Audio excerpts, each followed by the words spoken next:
nghe gì đó đây bol lo chỉ sống sống bol lu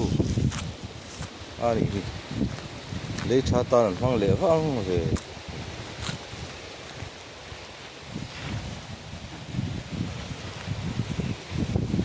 bol chỉ sống phong lấy cha tu nhiều ta chút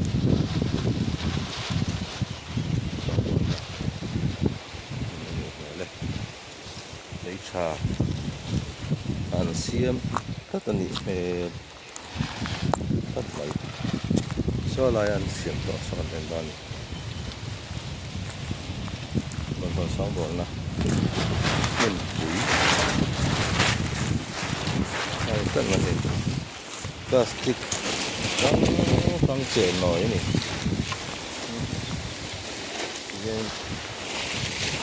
chụp nổi để gắn khung để còn rất vui mấy plastic cái bottle cái pipe nổi plastic cái không sống bột này lấy trả cho anh xem anh đủ cái cái tiền đâu à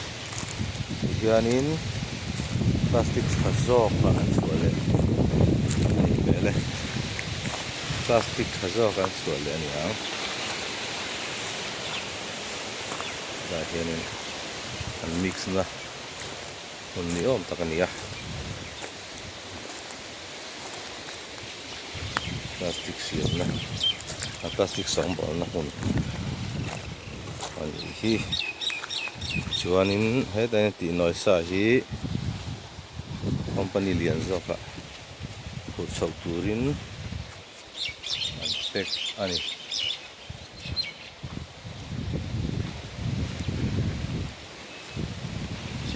syntax xiêm nan te pipe chi sang xiêm nan te an phang đó là ani